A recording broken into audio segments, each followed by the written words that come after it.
suite, nous partons en croisade. Je ne sais pas si le mot est bien choisi, mais nous allons franchir les remparts d'un superbe château d'Aigues-Mortes.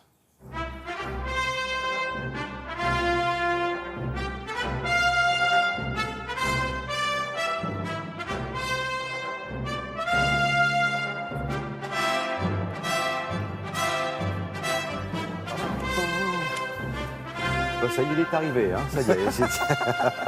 Alors, je ne sais pas si on peut dire abaisser le pont-levis, je ne suis pas certain. Oui, c'est parce que là, j'ai parlé d'un château, je me suis peut-être un petit peu avancé. En fait, on va découvrir les remparts d'Aigues-Mortes. Oui, bonjour Thierry. Donc, on va situer l'endroit exactement. Ah oui, on est dans le Gard, alors on a une carte qui va nous montrer effectivement où cela se trouve. Et c'est un lieu absolument magique, extraordinaire, un lieu historique.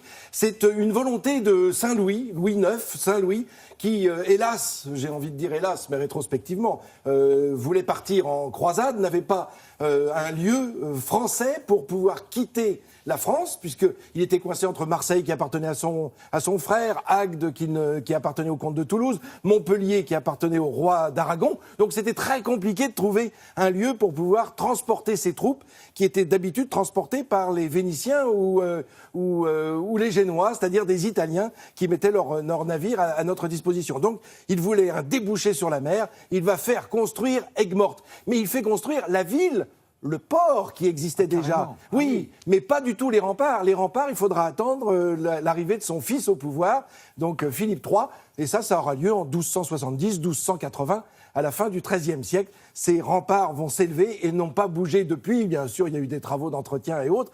Mais voilà, c'est un lieu absolument magique parce que c'était un lieu de départ maritime. C'était un port à l'origine qui permettait d'accueillir les biens qui venaient, grâce aux Vénitiens ou aux Génois, du monde entier, du monde méditerranéen entier. Et en même temps, on exportait par là les toiles venues d'Angleterre via les foires de Champagne ou de Beaucaire. Donc c'est une place importante. Une place très importante. Alors je vous propose de partir tout de suite en images pour découvrir ce lieu où nous étions il y a encore quelques jours.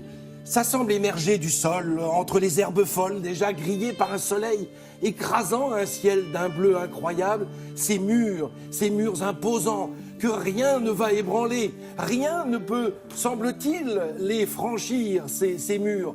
A fortiori, les ennemis venus de la mer, mais même ces petits insectes bleus qui peuvent courir et essayer de tenter de pénétrer à l'intérieur. Rien à faire. Et cette tour, cette vigie qui est là, car les tours, il y en a 15 tours et portes qui encerclent cette ville, et puis ces gargouilles qui semblent vouloir éloigner non seulement l'eau de pluie, mais aussi les assaillants. Et puis cette vue incroyable sur les marais salants qui viennent jusqu'au pied des remparts, et là-bas, tout là-bas, à 5 kilomètres, il y a la mer Méditerranée.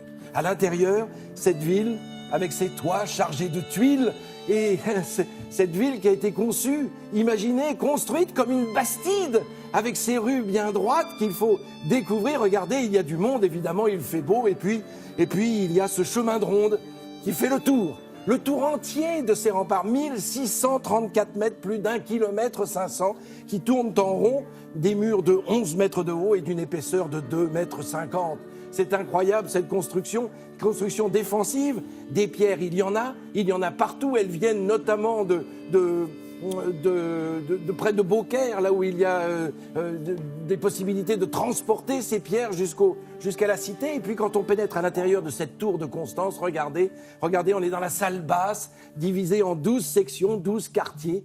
La voilà vue de l'extérieur, cette tour de Constance. Constance n'est pas un personnage, non, ce serait un lien avec l'architecture. Elle monte à 11 mètres de hauteur, la petite tourelle, 11 mètres. Et il y a les 30 mètres de la tour.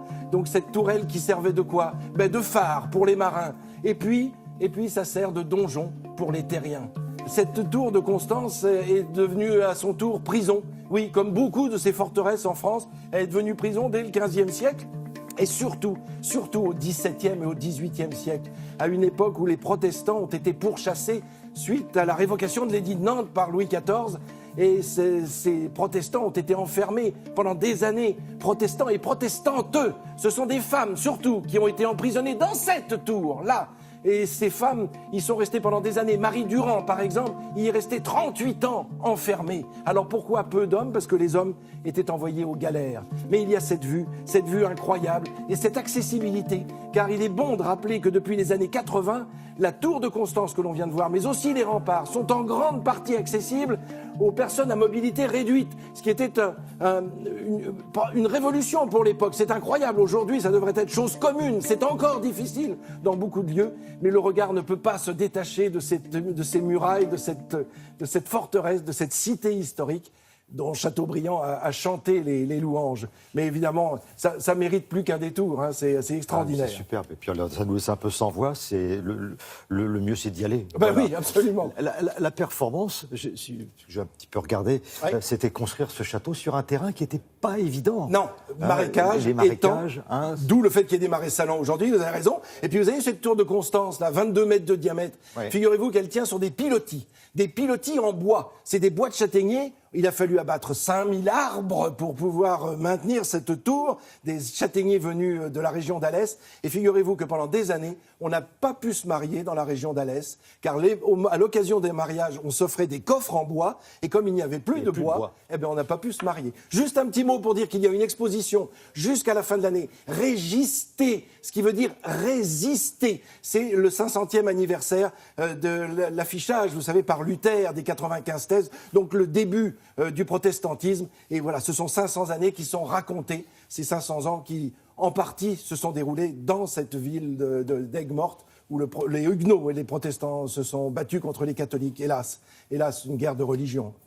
Merci Frédéric. Voilà, tout cet été, Frédéric Gersal vous fait découvrir des châteaux un peu moins connus que l'an passé. On a parlé des châteaux de la Loire. Oui. Ceux-là sont un petit peu moins connus, mais méritent largement le détour. Merci beaucoup. Merci. Il y avait un autre...